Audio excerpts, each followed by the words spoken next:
ദൈവവചനം നമ്മെ ഓർമ്മിപ്പിക്കുന്ന ഒരു കാര്യമാണ്. കണ്ണിൽ ഗർവം മുറ്റി നിന്നാൽ ഫലം നാശമായിരിക്കും എന്നുള്ളത് നമുക്ക് ഉറപ്പിക്കാം. കണ്ണിൽ ഗർവം, നമ്മുടെ നോട്ടത്തില് അഹങ്കാരം മുറ്റി നിന്നാൽ അത് നമ്മെ നാശത്തിലേക്ക് നയിക്കുന്ന ഒരു കാര്യമായി മാറാം എന്നുള്ളത് വചനം നമ്മെ ഓർമ്മിപ്പിക്കുക. നോട്ടത്തിൽ മാത്രമല്ല, ഏതെല്ലാം വിധത്തിൽ ഈ അഹങ്കാരം നമ്മളിൽ ഉയർന്നു വരാം, പ്രകടമാകാം എന്നുള്ളത് നാം മനസ്സിലാക്കിയിരിക്കുന്നത് നല്ലതാണ്. ഒരുവന്റെ കാര്യം പറഞ്ഞത് അദ്ദേഹത്തിന്റെ തന്നെ കുടുംബാംഗങ്ങളോടുള്ള സമീപനം, അവരെ എങ്ങനെ കാണുന്നു, എടുക്കുന്നു, അതിനുള്ള കാര്യങ്ങളെല്ലാം ഉറപ്പിക്കുന്നത് അദ്ദേഹത്തിന്റെ അഹങ്കാരത്തെക്കുറിച്ചാണ്. കാരണം ആ മനുഷ്യൻ കൂടെ കുടുംബാംഗങ്ങളോട് പോലും പറയാറുള്ള ഒരു കാര്യം നിങ്ങൾക്ക് എന്തറിയാം, കഴുത, ബുദ്ധിയില്ലാത്ത കഴുത, മുഖം കണ്ടാൽ ഒരു ഈ പട്ടി മൂന്ത. അപ്പൊ അതുകൊണ്ട് അവരെ മാനിക്കാതെ കണ്ട്,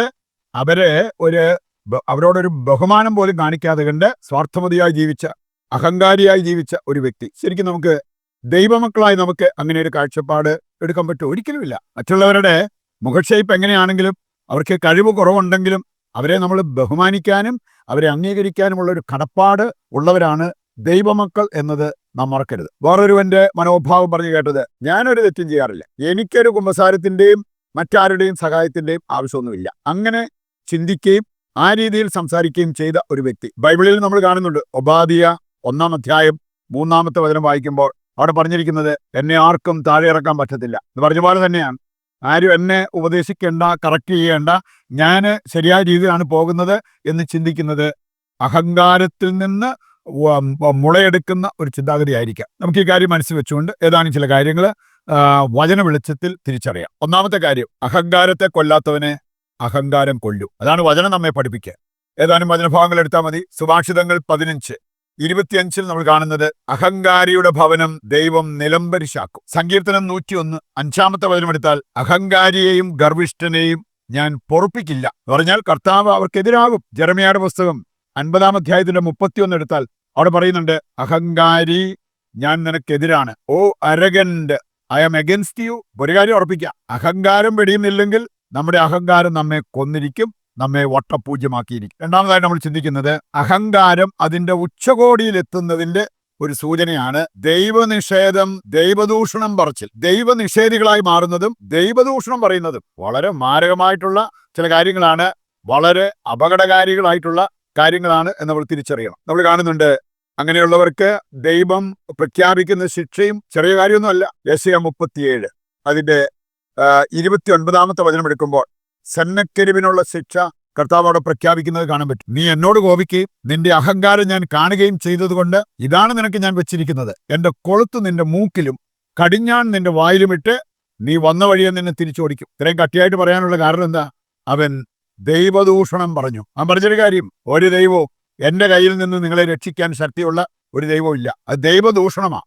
അതുകൊണ്ടാണ് ഇപ്രകാരം ഒരു ശിക്ഷാ നടപടി അവിടെ ദൈവം പ്രഖ്യാപിക്കുന്നത്. 2 ദിനവൃത്താന്തം 32-ന്റെ 21-ാമത്തെ വചനം വായിക്കുമ്പോൾ അവിടെ നമ്മൾ കാണുന്നുണ്ട്, 2 ദിനവൃത്താന്തം 32-ന്റെ 21. ഈ ദൈവദൂഷണം പറഞ്ഞ സന്നക്കെരുവിനെ അവന്റെ തന്നെ മക്കളിൽ ഒരാൾ വന്ന് അവന്റെ തല വെട്ടിമാറ്റി. 2 മക്കവായർ 15 അതിന്റെ 32 മുതൽ വായിക്കുമ്പോൾ നിക്കാനോറിന് സംഭവിച്ചത്, അവനും ദൈവദൂഷണം പറഞ്ഞ ദൈവനിഷേധിയായിരുന്നു. ഇനി ദൈവദൂഷണം പറഞ്ഞ അവന്റെ നാവ്, ദൈവത്തിനെതിരെ ചൂണ്ടി അവന്റെ കയ്യ്, അവന്റെ തല, ഇതെല്ലാം വെട്ടിമാറ്റുന്നത് ഈ അധ്യായത്തിലൂടെ പോകുമ്പോൾ നമുക്ക് കാണാൻ പറ്റും. അവസാനമായിട്ട് നമ്മൾ ചിന്തിക്കുന്നത്, അഹങ്കാരം എങ്ങനെയെല്ലാം പ്രകടമാകാം.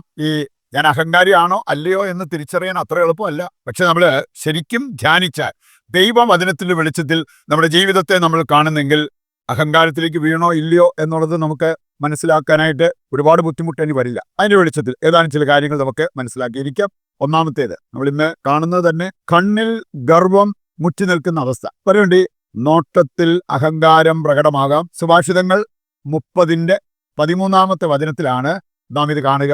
അവരുടെ കണ്ണിൽ ഗർവം മുറ്റി നിൽക്കുന്നു, അഹങ്കാരം മുറ്റി നിൽക്കുന്നു. അത് അവരെ നാശത്തിലേക്ക് നയിക്കും എന്നുള്ളത് നാം തിരിച്ചറിയണം. വീണ്ടും നമുക്ക് കാണാൻ സാധിക്കും, സുഭാഷിതങ്ങൾ 6:17-ാമത്തെ വചനം. സുഭാഷിതങ്ങൾ 6:17 ഗർവ് കലർന്ന കണ്ണ്. നമ്മുടെ കണ്ണിൽ ഈ അഹങ്കാരം പ്രകടമാകാം, നോട്ടത്തിൽ ഈ അഹങ്കാരം പ്രകടമാകാം എന്നുള്ളതാണ് ഈ വചനഭാഗങ്ങൾ നമ്മെ ഓർമ്മിപ്പിക്കുക. രണ്ടാമതായിട്ട് നമ്മൾ എടുക്കുന്നത്, സംസാരത്തിൽ അഹങ്കാരം പ്രകടമാകാം. ഏതാനും ചില വചനഭാഗങ്ങൾ ഈ ഒരു കാര്യം നമ്മളെ ഓർമ്മിപ്പിക്കും. ഒബാദിയ 1:3 നമുക്കറിയാലോ, ആർക്കും എന്നെ താഴെ ഇറക്കാൻ പറ്റില്ല എന്ന രീതിയിൽ സംസാരിക്കുന്നത് അഹങ്കാരത്തിന്റെ സൂചനയാണ്. ഇതുപോലെ തന്നെ ചില ടേംസ്, ചില പദപ്രയോഗങ്ങൾ നമ്മൾ ഉപയോഗിക്കുന്നത് അഹങ്കാരം പ്രകടമാക്കുന്ന കാര്യങ്ങളായിരിക്കാം. ഉദാഹരണത്തിന്, നീ എൻ്റെ ഒരു മുഖമേ കണ്ടിട്ടുള്ളൂ, എനിക്ക് മറ്റൊരു മുഖം കൂടിയുണ്ട്.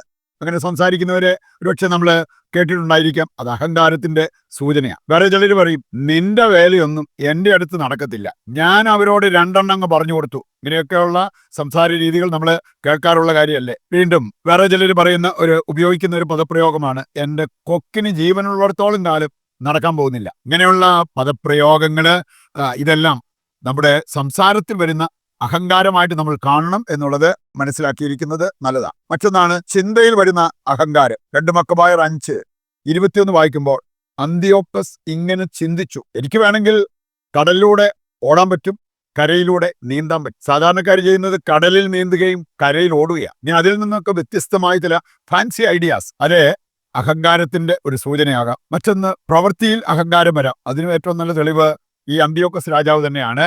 2 മക്കബായർ 9-ാം അധ്യായത്തിലൂടെ കടന്നു പോകുമ്പോൾ അഹങ്കാരപൂർവ്വം പ്രവർത്തിച്ച അന്തിയോക്കസിനെ അവിടെ നമുക്ക് കാണാൻ സാധിക്കും.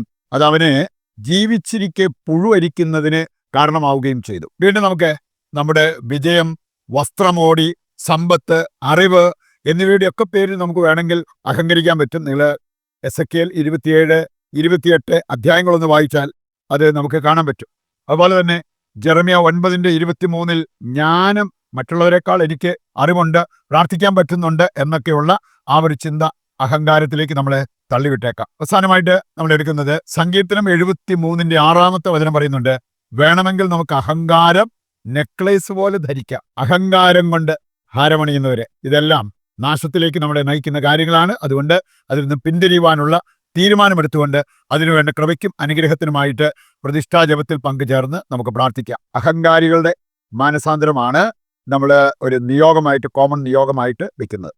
നിന്റെ ജീവിതം കർത്താവിന് ഫലമേൽപ്പിക്കുക, അവിടുന്ന് നിന്നെ നോക്കിക്കൊള്ളും എന്നരുൾ ചെയ്ത ദൈവമേ, ഞങ്ങളെയും ലോകം മുഴുവനെയും ഇന്നത്തെ ഞങ്ങളുടെ എല്ലാ വ്യാപാരങ്ങളെയും ഞങ്ങൾ അങ്ങയുടെ തിരുഹൃദയത്തിൽ പ്രതിഷ്ഠിക്കുന്നു. ഞങ്ങൾ ഇന്ന് നേരിടുന്ന എല്ലാ പ്രയാസങ്ങളിലും പ്രതിസന്ധികളിലും അങ്ങ് ഇടപെടണമേ. ഞങ്ങളുടെ എല്ലാ പ്രശ്നങ്ങൾക്കും പരിഹാരം അങ്ങാണെന്നും അങ്ങിലാണെന്നും യേശുവേ നാഥ ഞങ്ങൾ ഏറ്റുപറയുന്നു. ഇന്ന് ഞങ്ങൾ ധ്യാനിച്ച വചന വെളിച്ചത്തിൽ ഞങ്ങളുടെ ജീവിതം നവീകരിക്കാനും പുനരാരംഭിക്കാനും ഞങ്ങൾക്ക് വരമരുളണമേ. ഞങ്ങളുടെ ആവശ്യങ്ങൾ നിറവേറ്റി തരണമേ. ഞങ്ങളെ പാപത്തിൽ വീഴാതെ കാക്കണമേ.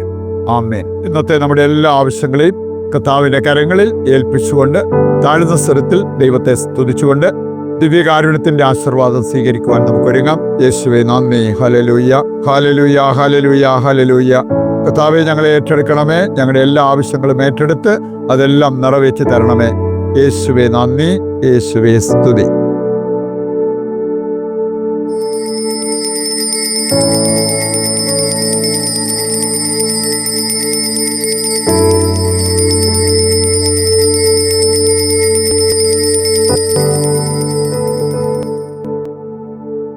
പരിശുദ്ധ പരമ ദിവ്യകാരുണ്യത്തിന് എന്നേരവും ആരാധനയും സ്തുതിയും പുകഴ്ചയും ഉണ്ടായിരിക്കട്ടെ. മറ്റൊരു എപ്പിസോഡുമായിട്ട് വീണ്ടും നമുക്ക് നാളെ ഒന്നിക്കാം. ഈശോ മിശിഹായ്ക്ക് സ്തുതിയായിരിക്കട്ടെ. ദൈവം നിങ്ങളെ സമൃദ്ധമായി അനുഗ്രഹിക്കട്ടെ.